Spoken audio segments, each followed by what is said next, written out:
Hello, hello, everyone. Welcome to another week of the Max Potential Habits podcast. Today, we're going to talk about one of my favorite topics. If you've been listening to my podcast for a long time, you know that I so thoroughly enjoy talking about relationships and dynamics in relationships that lead to lives that thrive. We all know that if we're suffering in our relationships, everything feels pretty darn bad.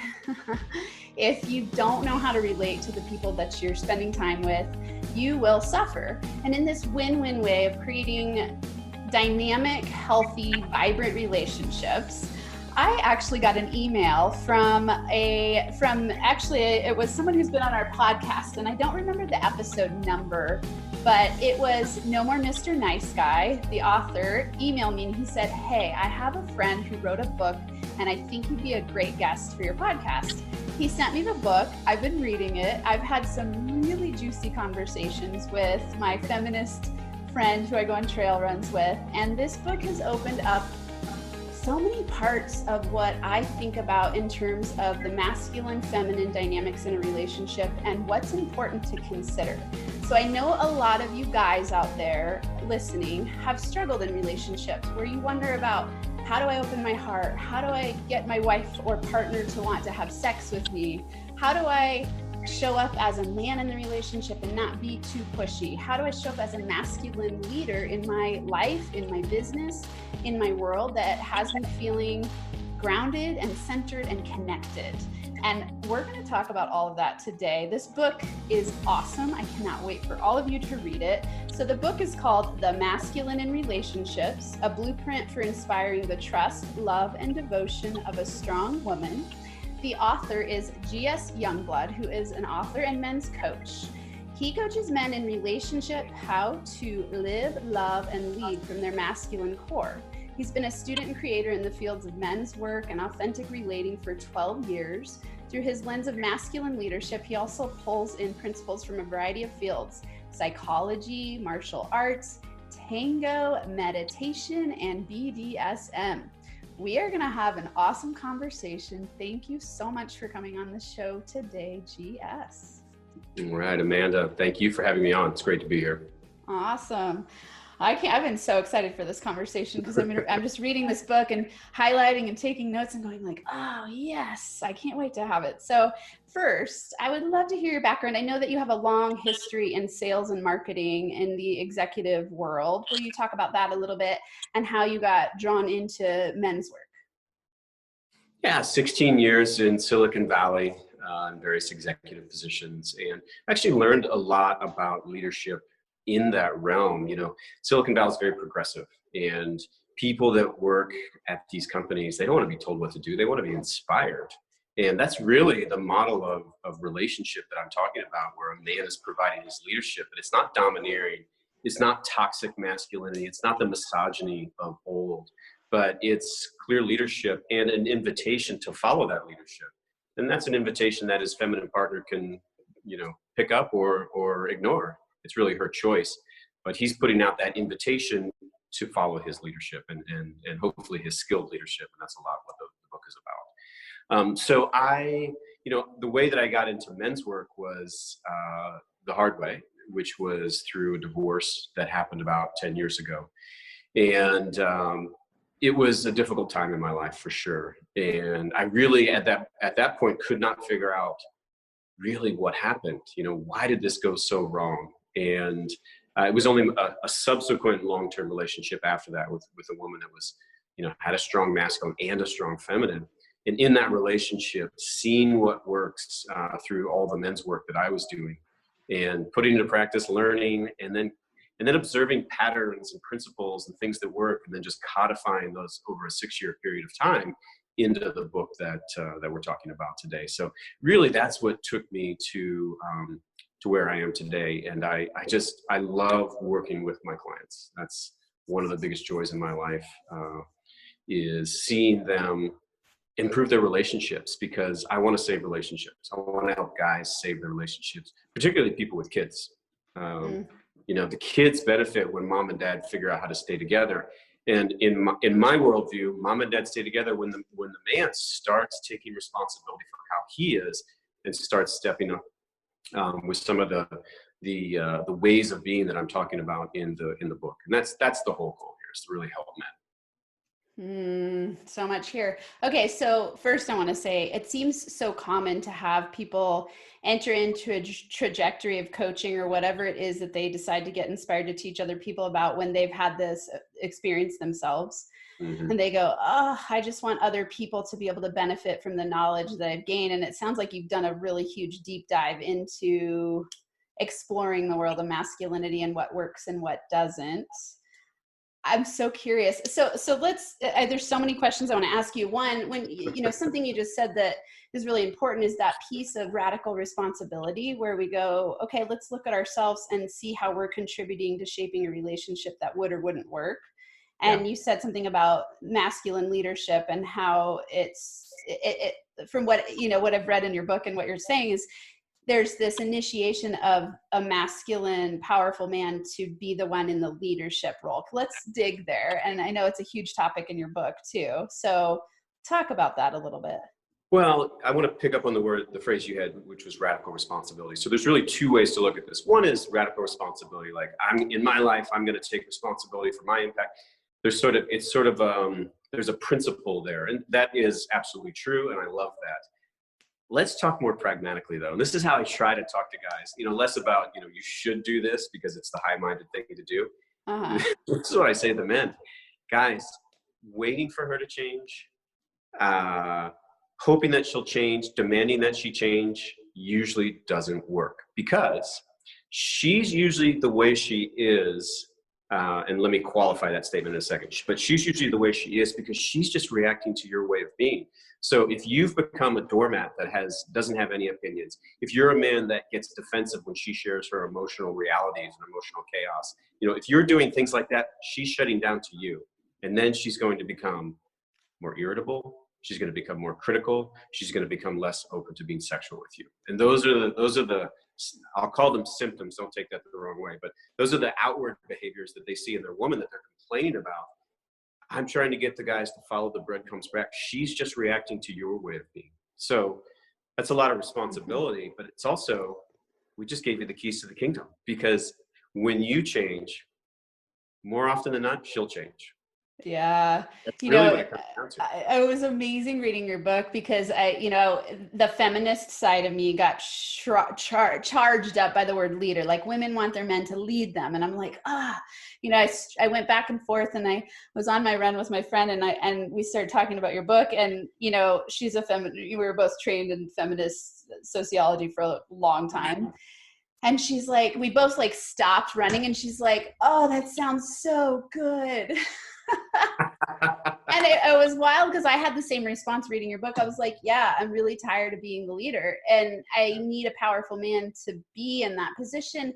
And I think the challenging part is that word can bring up some charge around dominance. And you were talking about toxic masculinity and dominance. Of course, no one wants to be dominated or, have this toxic man who's, and I'd love to hear your definition of toxic masculinity, because I have one, but it's that's what we're avoiding and resisting, but that's not what you're talking about. So I would love to hear, your perspective on, first, what does toxic masculinity look like to you, and what would be a definition of that?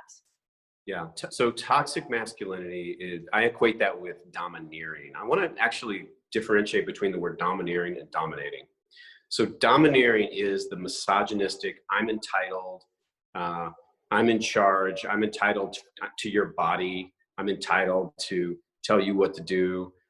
That's domineering, that's misogyny, that's toxic masculinity. And it doesn't fly in this world. I mean, that's why I wrote the book about strong women. The joke, there's an inside joke here. It's pretty much most of the women I know are strong women. It's not like there's a few of them here and there. It's the norm. So, men learn how to operate in this environment. So that's the toxic masculinity. And I like to do a little word refinement because I think it helps the conversation, because it's a charged conversation.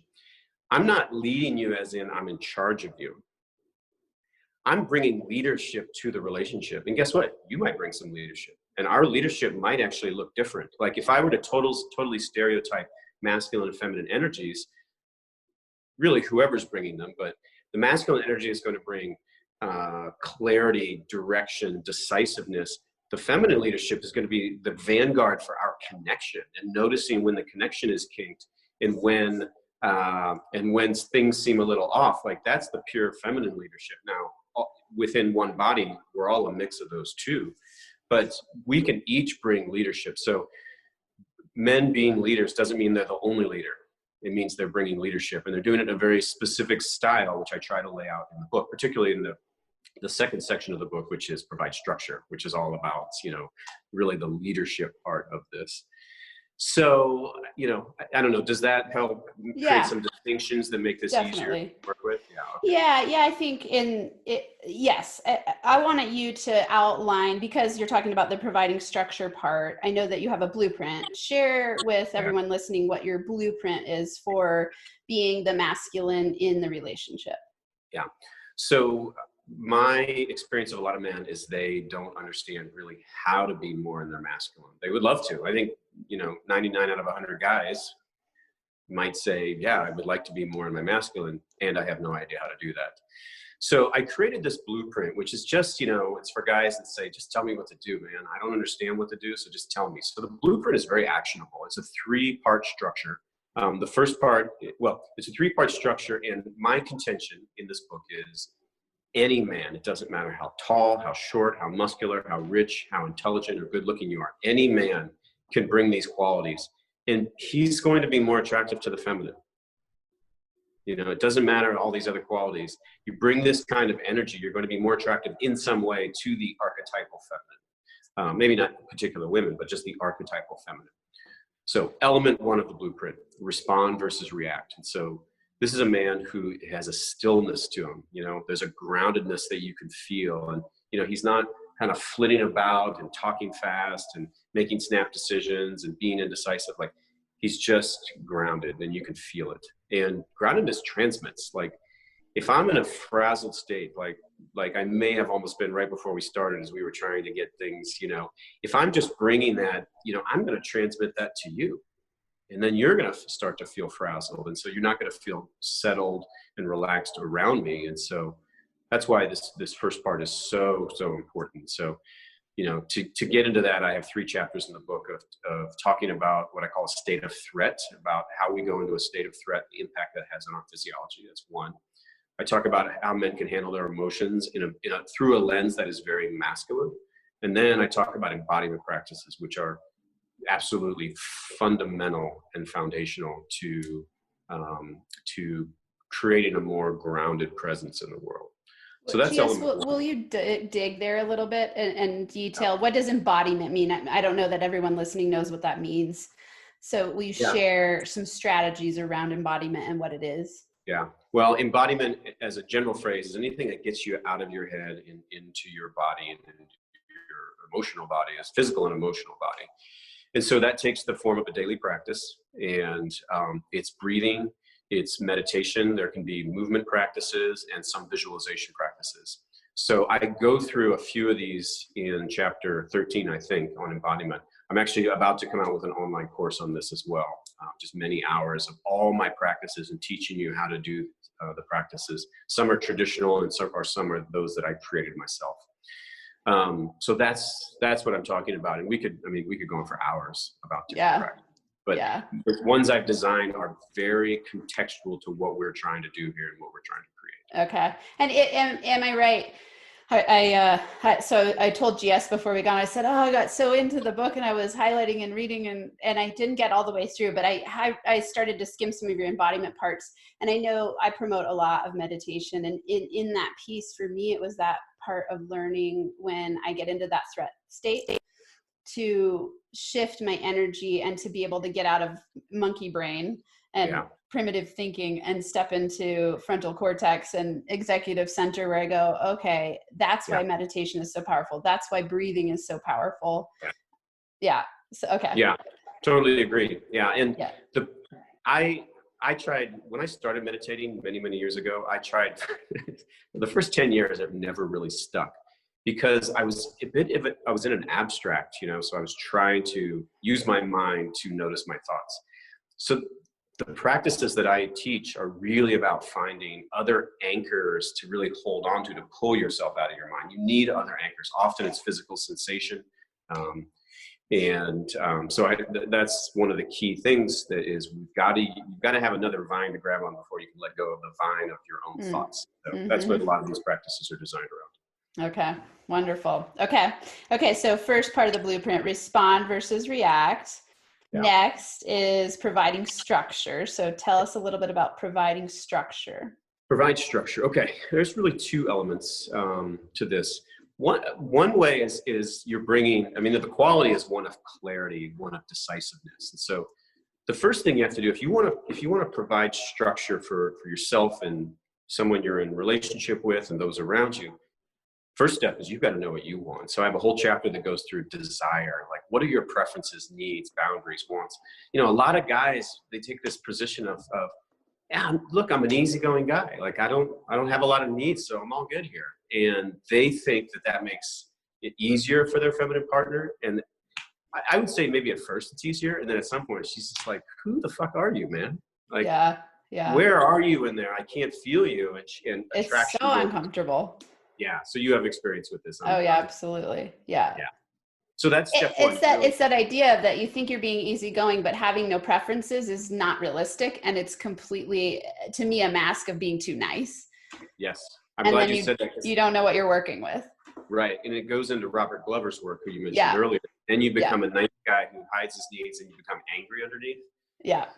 So look, this is a practice. It's a calisthenic that men have to do, of like, to sit and say, okay, what is it I'm really wanting? And they might sit for a while because they've so atrophied that part of their brain that just taps into what they want and is okay with that. Like, yeah, baby, this is what I want to do. I want to go to the Moroccan restaurant, and that's what's feeling really good to me. Are you in?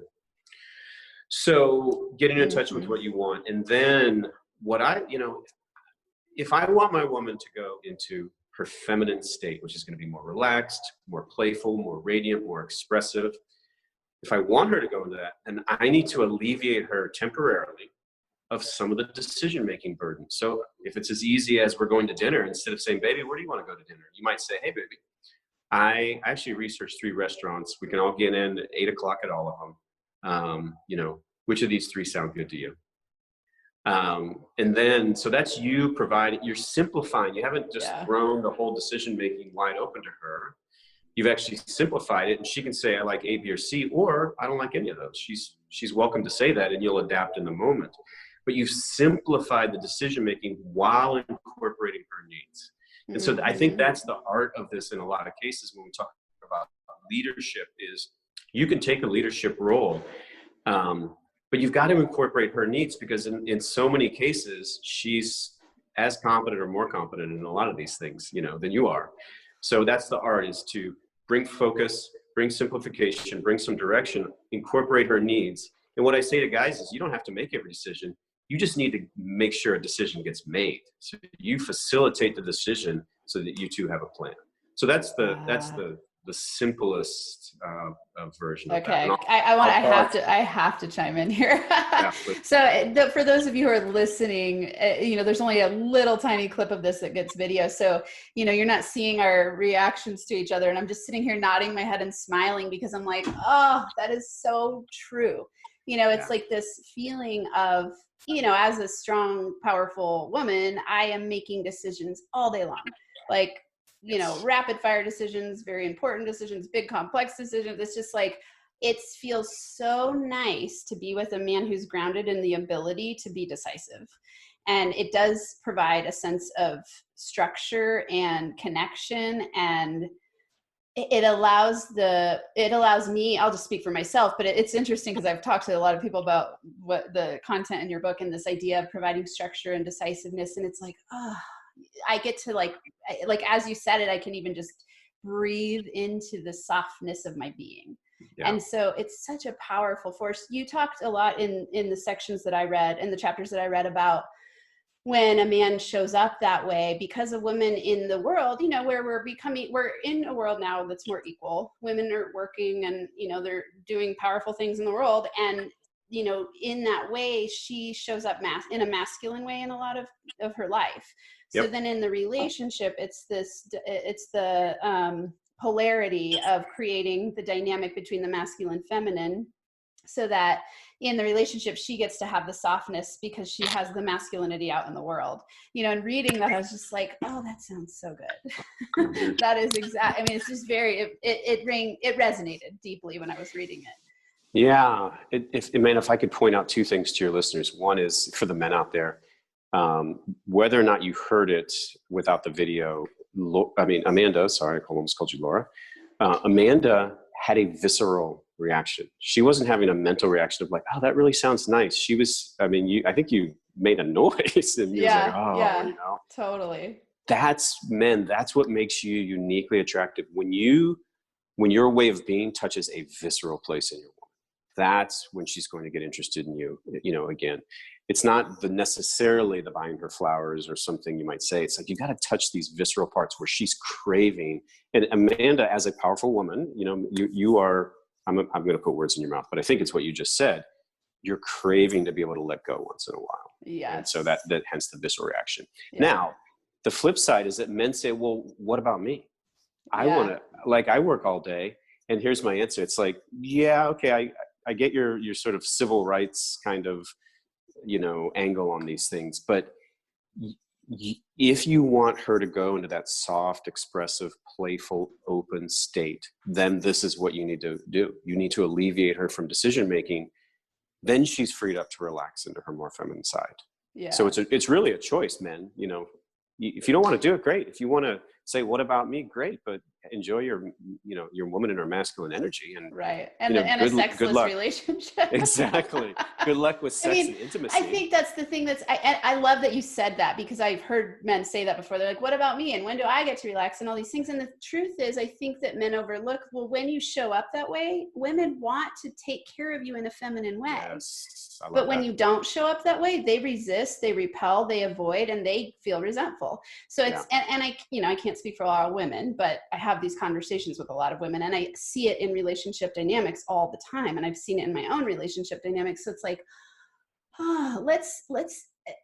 this is something that was really challenging for me in feminism, is that there is a version of feminism where the equality conversation gets a little bit challenging, where we forget that, like, okay, and you talk about this in the book, equal doesn't mean the same. And it doesn't mean that men and women want the exact same things. And it doesn't mean that when we show up in a relationship, we don't need to do different things to enhance the connectivity in the relationship. And so it's learning these parts. And even in GS's book and the way that I'm talking about it, it's like, you're going to read this and you're going to take what you need to take and talk to your partner about it. You're going to find your own versions on the spectrum of masculinity and femininity. Maybe it's like, there's areas where you go, okay, once a week, I'll make all the decisions so that you do feel like you can relax. But generally speaking, as the man in the relationship, I want you to make most of those decisions. Or maybe it's a conversation. It's not like this is a blueprint that's set in stone and you can't have those conversations. But I think from what I've read so far, in the way that I had a lot of visceral responses when I was reading it, I was like, oh yeah, that, like, anybody I date in the future needs to read this book first. I'll be like, okay, you read this, and then we can hang out. I'll send you some copies for those. Thank you. Those lucky men. You can just hand them out on the first date. Yeah, right. But it's so true. It's like a blueprint for understanding how to soften women. And I think that at the end of the day, a guy would say, it's like, when you just said, they're like, well, what about me? Well, I think most guys are saying, why doesn't my woman why isn't she sexually attracted to me anymore? Why doesn't she want to be intimate with me? Why is she pulling away? So I think this is a really powerful conversation to be having, because, the majority of people want that kind of intimacy in their relationship. Absolutely. Yeah. Men, if your woman doesn't want to be sexual with you, if she's critical, I always say, she just wants to be loved and led by you. And what I mean by that is, she wants to feel the connection between the two of you. I won't say at all times, but pretty continuously. And she wants to feel your clarity and your leadership at times in the ways that we've talked about. Yeah. And once you do that, everything takes care of itself. Relationship problems just magically disappear when you do this. It really is amazing. amazing Yeah, stuff. I could see it. Okay. Yeah. So keep going. So Yeah. no, so just recapping for listeners, if you're driving or doing something else. So number 1 of the blueprint, respond and react versus react. Number 2, provide structure. And number 3 is to create safety. So talk to us a little bit about that part. I'm going to say one thing to cap off, provide structure, you know, because we talked about it. I talked about an inclusive way of leading, and men, you know, sometimes your woman wants you to come home and say, baby, put on that dress, you know, I like, I'm taking you out to dinner, be ready at 7, you know, and you are absolutely taking charge, and you've got everything handled. You made the reservation. Maybe you don't even tell her where you're going, but you know it's a place she'll like, and it has the kind of food because you called and looked at the menu, or you got online and looked at the menu first to make sure it was a good choice. And so, you know, sometimes that's. Oh, I love this so much. And I want to add the layer. If you have kids, the man takes care of getting the kids taken care of. There you go. Too. Exactly. Yeah. He doesn't Like, leave that to her. He just handles everything, and you don't give her a choice. And that can extend to the bedroom. And I don't want to skip over this part, and we can come back to it if you want, Amanda, but because it's one of the reasons I want to distinguish between the word domineering and dominating. I think domineering is bad. Like in my mind, that's the negative connotation. Domination actually can be a fun energy to play with. And that's part of leadership as well. You know, leadership in the bedroom is chapter 13. And it's about taking leadership and setting up the conditions where she can open sexually. And then as you go through the chapter, I get progressively more, closer to more dominating energy. And, man, if you haven't developed this energy, like this kind of, I just think of it as sort of a darker energy. You might want to learn the art of that, because in many women, I can't speak for all, because I know there's also a lot of sexual trauma out there. So it gets to be really tricky territory. So I'm super cognizant of that, and I'm not making generalizations. In many cases, though, maybe where there's absent the more extreme sexual traumas, dominating energy can actually be amazing for your relationship. And so anyways, it's something that I think this is okay. So I'm just going to dig here. And I know for my listeners, this episode is, I'm nerding out because I love this conversation. I mean, my 10 years of gender studies for me, under my belt. And so I love to have these conversations. And because even as a business coach, this is a topic that comes up with every single person I work with, is challenges in relationships. Mm-hmm. I work with a lot of couples, even with individuals that I work with, they have challenges in their relationships. So I think it's such an important conversation to be having. And in that sexual trauma piece, I think the stats, it's one of the biggest dark figures of crime, let's say, where a lot of it goes unreported. So most women have experienced some form of sexual trauma. From my experience, I spent a lot of years in victimology and trauma studies, and most women have experienced sexual trauma. If you're a woman who's working through that, I've experienced sexual trauma in a lot of different ways. And as you're working through that history, I still think that there's a space in an intimate relationship where you do feel safe, and there is that container of safety, that isn't even off the table. It's just that it's a constant conversation, right? And in that way, as a coach who works with helping them master themselves, if you are somebody who's experienced sexual trauma and it is holding you back in relationships, go there, do that work, because you don't want to forever be a victim of your history, because you're going to keep bringing that into your current relationships and not be able to connect in the ways that you want to. Mm-hmm. So, I'll say that piece first. I love that you're sensitive around that and said that. And I think it's really important for men to be very conscious of that. Most women have experienced sexual trauma. I was reading, I don't know if I marked the page, but somewhere in here you were talking about,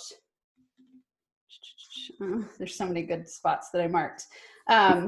There was somewhere where you were talking about this, where you were talking about how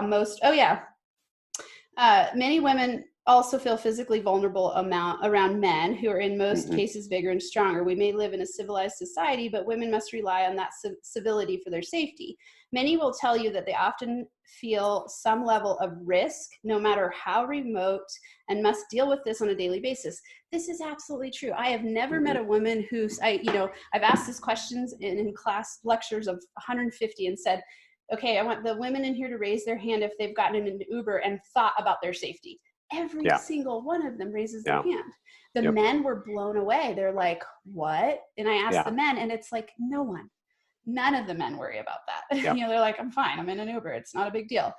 And so women are at this constant level of threat, I think, you know, in society. They're constantly tracking everything around them to go, am I safe? Do I need to worry? What am I wearing? What's that man looking at? Like, it's a constant thing. So I think it's a really important conversation to have. But I think in your book, what is highlighted for me is that having those conversations in your relationship and having your partner provide that safety of container then does allow for a space for that dominant energy to actually feel good, because it does feel good. It just doesn't feel good when it's on the scary end of being overpowered. Right. Well, you just transitioned us into the third element of the blueprint. So it was good. So create safety is the third element. And we're talking about physical, financial, and emotional safety. And yeah, you're damn right. Women feel physically unsafe in a lot of cases in this world, and men don't totally get that, which is why I wrote about it. And I'm just really glad for your perspective, because I don't consider myself an authority on women's issues or women's trauma at all. So I'm glad that you added that. But yeah, men, you know, have got to remember that there's, you know, number one, we need to protect women from other men who will threaten them. And to have an intimate relationship that wants to open up, you have to keep safety in mind at all times. So again, physical, financial, and emotional. So, you know, physical safety is as easy as putting a fire extinguisher in your girlfriend's house because she didn't have one. You know, you're looking out for her safety. One of the ones I used to, the last long-term relationship I was in, she lived 45 minutes to an hour away. And so I always made her text me when she got home. So it was never open loop. She got home and got into her condo safely. So I always did that. And she felt very taken care of. So that was me taking care of the physical safety. And then there's emotional safety. And I think that's where the bulk of what I talk about, Amanda, is emotional safety. And, you know, how can my woman get to a place where she feels comfortable letting out some of her emotional messiness with me, and it's going to feel safe, that it'll be held in a way that is, you know, she feels safe to let that out with me and show that part of me. And traditionally, men are horrible at this.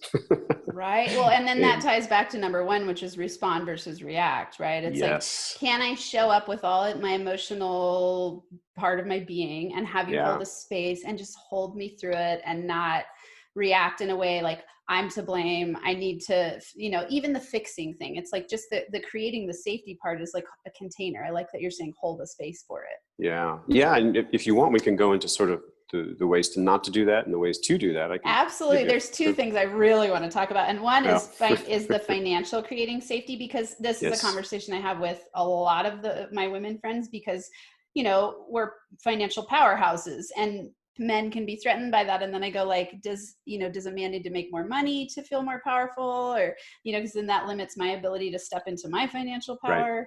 Yep. That's a challenging one. And it was a big one in my last relationship. Yeah, let's talk about that. So it is depolarizing when the woman makes more than the man. And, you know, I know that there's parts of that could be a controversial statement, but I'm just going to stand by it. Like, it's depolarizing. Yeah. So I think the analogy is around height of a woman who's taller than the man. Okay. It happens. There's nothing wrong with that, but it creates an energy differential, an unspoken power differential, if you will. So what do? That means the man needs to be even more grounded. You know, he needs to be energetically bigger than her. He needs to create more structure. He needs to create more safety to overcome that, that subtle energetic power differential that's created by, you know, a woman who might be taller than the man, and in this case, the woman who makes more money. So really, men, just get energetically bigger with a woman who's, you know, taller, but in your example, makes more money. Now, I will say this: you better have your shit together. You don't have to make more than her, but have your shit together. Well, actually, regardless of what she makes, you know, you've got to get the education you need to succeed in this world. You've got to have the focus and work ethic to, you know, hold jobs, to continue to advance in your career. And you got to be smart about things. Like, if you're always chasing the next project, you know, but you keep failing because it's high risk or it's not making you money. It's going to be a little bit of a loss of respect there because you're not really delivering. And so I had a friend who, he really wanted to be a filmmaker and a coach, and he wasn't making shit for money on either of those things. And his wife was constantly saying, "What's your plan, man? What's your plan?" And so there was a constant dissatisfaction because he was chasing his dreams, but at the exclusion of being what I call a provider. It doesn't mean he's the only provider. It doesn't mean he's the one who makes more, but he is a provider in the relationship, and there's some stability to it. So those are my thoughts on that topic. There was a part in here where I was reading and I just like lined the whole page and I said, "Show up, men." Mm-hmm. You know, but it's that exactly. Up. It's like, okay, I'm doing work on myself. I step into personal development. I, exercise so that I look healthy physically and feel healthy physically. I empower myself in the financial realm. I want to have connected conversations. Like, I want my man to do all those things too. You know, like, it's not just like, oh, I'm going to do all the work over here in the emotional realm and personal development and financial world and step into that. And you just kind of sit back and follow your dreams. Like, that's not attractive. And not to say that you can't follow your dreams, but pursue them and have them be actionable to where you're having results. Yeah. That it to me, that seems so logical that would be the expectation. Yeah. Well, there's a lot. And I don't like the word expectation. That would be the desire. But let's be really explicit about that. It might be an expectation, but it's just like, that's what attracts me.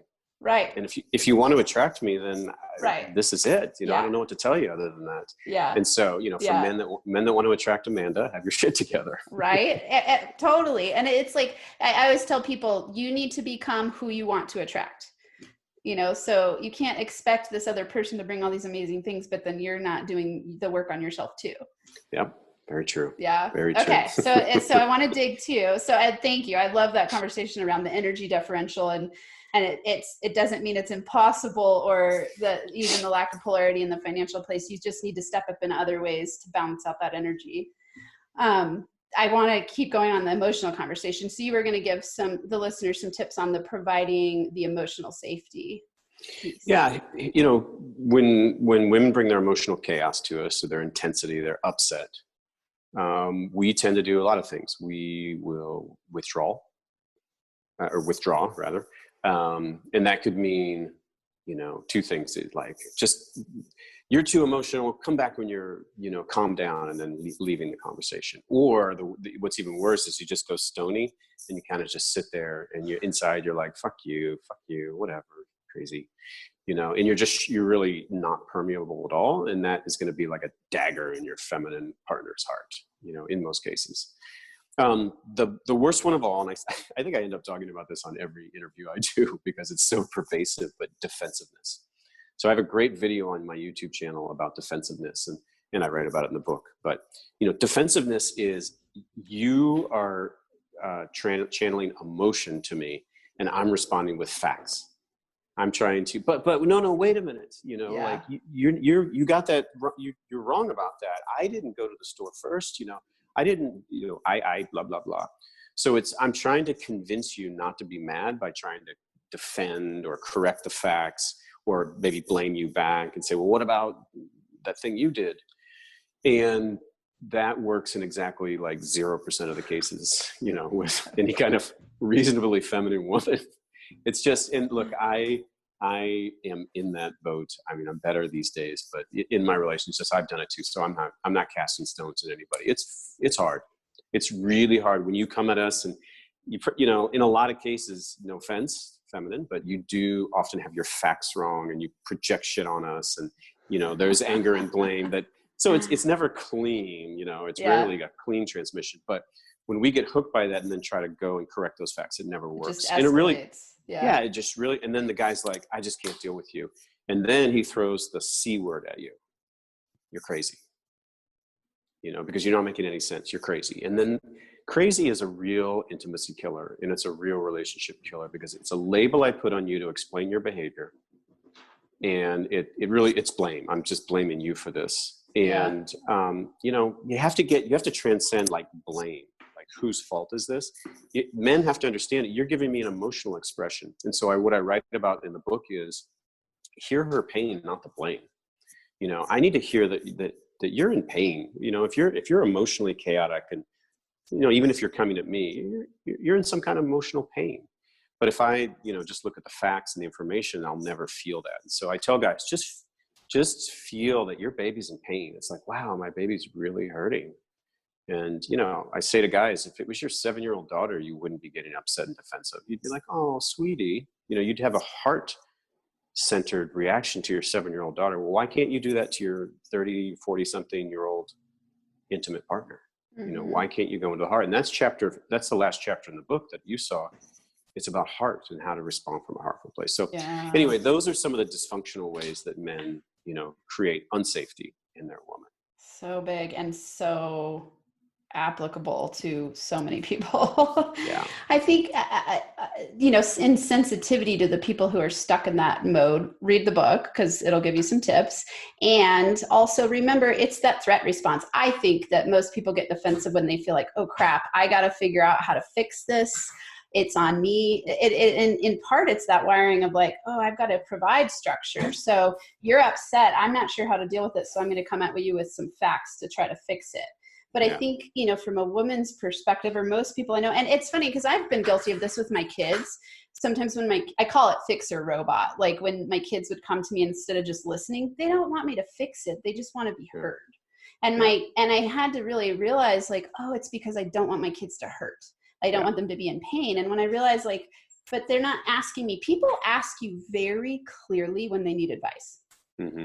What should I do? Yeah, totally. They will ask you like, what will you tell me what to do? When they're just talking to you about those experiences, they just want a space to be heard, you know, and it's just like holding the person through it, listening, reflecting. And then at the end, if you want, you can ask like, do you want my help or do you just want to be heard? Or at the beginning of the conversation, you can ask this. I think it's, so powerful. And, you know, you talked the heart opening part. I said I didn't read the whole book, but I went through it and I was like, oh yes, this is awesome.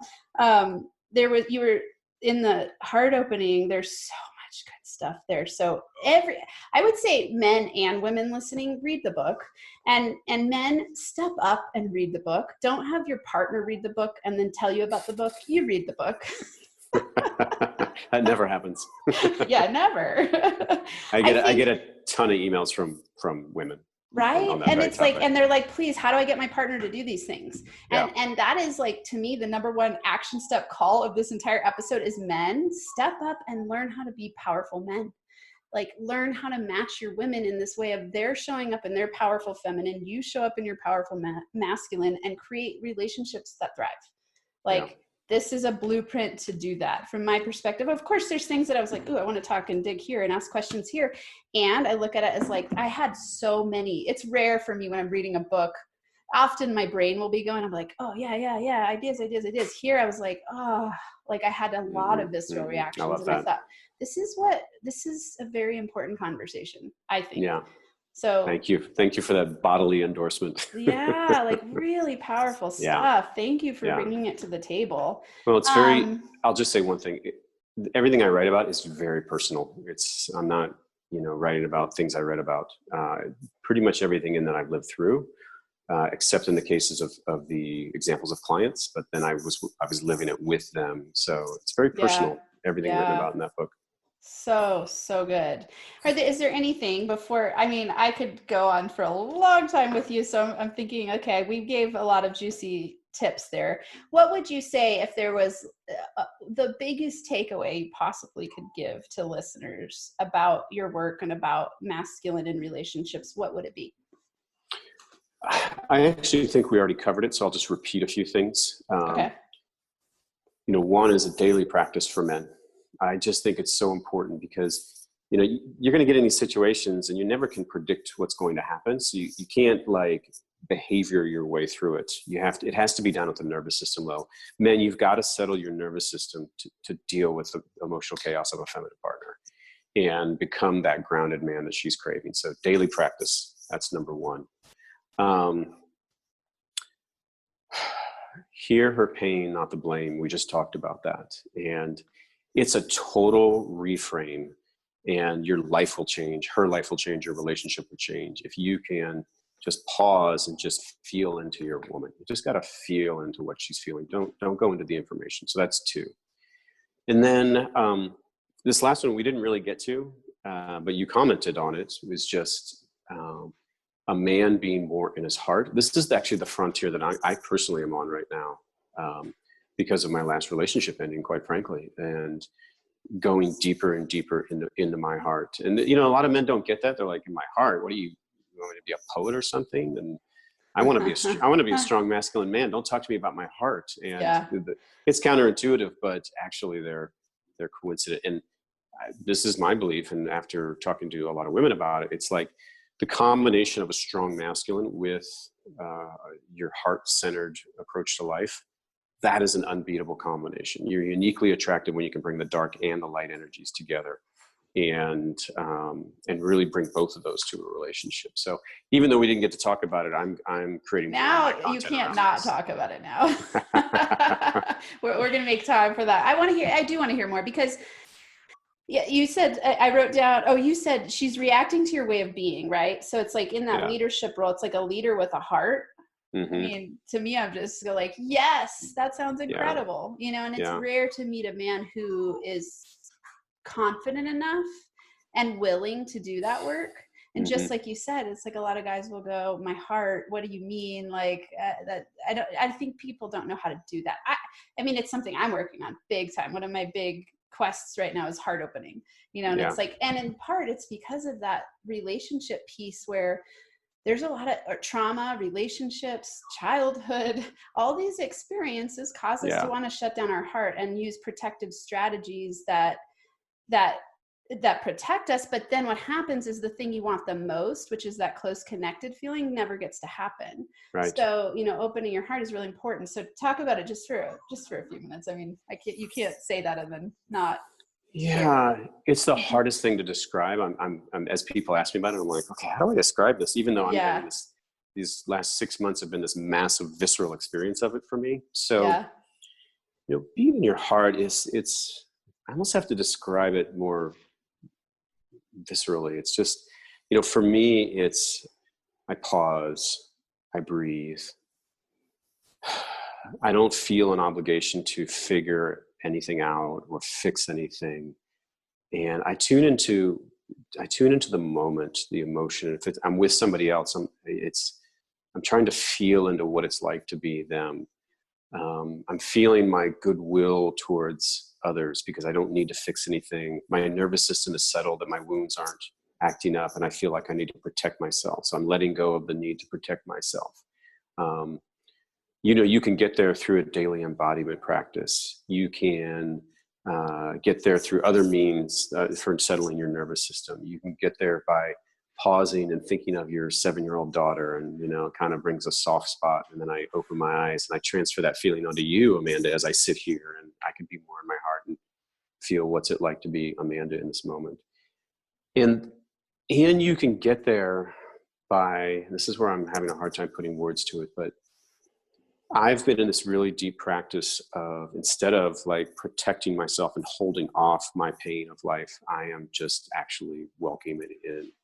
And it sounds like such a platitude as I say it, but I'm having this very visceral experience of just like, and I think of it as heartbreak. That's the word that I've been using for myself. So, for instance, yesterday my ex criticized me, and we have a pretty good relationship, but there's history there, and so she was being critical in a way that, she was projecting all over me, and whereas I would have gotten very reactive, angry, defensive with her, 5-10 years ago, I just actually sat in the heartbreak of her accusing me of something that was very just really not connected to reality as I understood it. And so I just felt like, so instead of getting angry, I was like, I can feel that actually hurts, because I feel our history channeling through that. And I just sat in the heartbreak that she was criticizing me about something that I didn't feel was really warranted. That was a very different approach than getting angry, getting reactive, numbing out, pushing these things away. So And now because of that practice, I really experience people in a very different way. And while I'm not in relationship right now, you know, were I to be, I think I'm way more equipped to receive a feminine partner's anger because I can respond from a heart space. And when you're in your heart space, actually her anger seems so much easier. You know, it seems so much easier. This is like for men, if you want to get back to the pragmatic part, when I'm in my heart, she doesn't seem as scary. It's so That's strange, right? It really seems, what it comes it's down very to. paradoxical because you go like, if I open my heart, there's more vulnerability to being hurt. But actually when you open your heart, there's more ability to respond to your surroundings, which most people are just seeking love from my perspective. Yes. You know, it's like, we just want to be understood and connect deeply. And it takes a heart opening to do that. It really does. And it's so counterintuitive for us men. So women, please, you know, have mercy on us and just understand that it's not in our biology. But we can get there. And I want to inspire men to get there. Yeah. Such a good conversation. Thank you. Okay. So share, I always ask everybody, what are the top 3 max potential habits that you believe got you where you are today? Oh, jeez. Number 1 will sound cliche, but it was a lot of hard work. I took notes for about 4 years on things I was noticing. And then I spent 5 years writing this book. It was a lot of work. My personal life suffered because of it, but it's what it took. You can't just be a dreamer. You actually have to put in the backbreaking work to really build something, because building anything of value is hard. It really is. It's hard. And there's 10 other people that want to do it more than you. That's 1. 2 is believe in yourself. I was actually very reticent to tell people I was writing a book. I didn't want to feel like I was presuming that I'm like Mr. Authority on something. But the reality was that, as this thing came together, the book is good and it's useful for people. And so I had to step into that, accepting like, I actually am now an authority in some way on some small piece of this. And I can offer value. And it took me a little while to step into that role and believe in myself as someone who could deliver. Okay, I have to feel into the third one, Amanda. What got me? I don't know if it's what got me here, but I am proud and I try to treat everybody the same. You know, awesome. Really treat everybody the same. You're not better than anybody else. Nice. Wow. Those are good. Yeah. My brain's scanning all the last people I've asked and I'm like, oh, no one's ever said those. hard work maybe, but not the others, you know? And it's like, I think it's that sentiment of, I love asking that question and just thinking about what that hard work piece to me is big, because I go, and I think, you know, we could grapple with the words hard work and we could go like, to me, it's just the most important work. You know, it's like to work on yourself, to become masterful in your heart, your mind, your body, your soul, to evolve consciously, to step into even wanting to do that work is huge. And I think it's the quest of life, because, you know, I don't know, I look at it and I go like, why would you want to do anything else? Of course I'm a coach, but you know, it's like, I go, I feel so much better having done that work. You know, it's like, and it never ends. It's like, it's a constant journey, but it's like, oh, I would so much rather do the hard work to understand myself so that I can show up powerfully with all the people that I interact with. And because on the other side of that is liberation. Like, you know, you really are free to create more of what you want in your life instead of being the prisoner of your own mind and habits. You know, so it's powerful stuff. Okay. I know everyone's I've definitely told everyone what your book is. Where can they buy it? Where can they find you? And when will your course be released? Okay, so the book is available on Amazon, as all books are. And you can find more information about me at gsyoungblood.com. I've also got a YouTube channel, so I have a lot of videos that are up there. And you can sort of just get a taste of my work and also other topics that we'll talk about.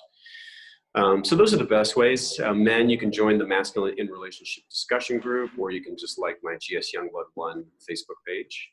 Those are great ways to stay connected and hear about new content coming out. Awesome. The meditation and embodiment course, video course, that'll be online, I hope by end of summer. So please check back. I've got a number of pieces of premium content on the website that you can purchase.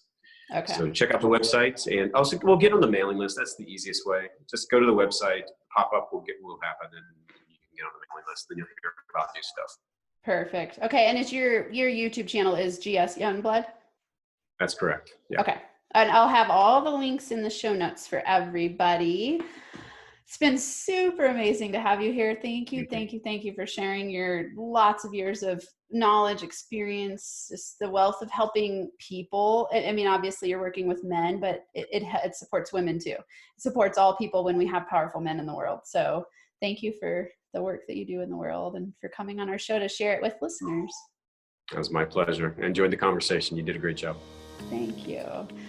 All right, everyone. If you like what you heard, be sure to take a screenshot of the podcast, blast it out to the social media channels to help us reach more people. We are here for you, to help you, giving you all of the experiences that we've had and sharing them so that you can thrive. So that's the point, and we love it when you help us. So tag us in social media, share it, leave us comments, let us know how it resonated, let us know what's working, and definitely buy GS's book, Be Masculine in Relationships. I will put a link straight in the show notes so you can go right there and purchase it immediately. I think it's an incredible blueprint for understanding how to be more masterful in relationships. Until next week, I hope that you have a max potential week where you thrive and feel alive. Thanks so much for listening to this episode of the Max Potential Habits podcast. If you're liking what you've heard, it would be so incredibly awesome if you would subscribe to the channel and leave a 5-star rating and a written review. This helps me help more people while we grow our NFA community so we can rock it out together. For Max Potential Habits resources, go to nfacoaching.com where you can access all of my resources. There's free ebooks, PDF checklists, a journal template, a business mindset meditation kit, and so much more. Plus, links to NFA coaching on Instagram, YouTube, LinkedIn, and Facebook. And if you're super serious about up-leveling, there's also a link to schedule a free consult to work with me in group or one-on-one coaching. Until next time, I hope you have a Max Potential Habits Day where you get inspired to do whatever it takes to transform into the most empowered version of yourself so you can lead a rich, thriving, kick-ass life and business.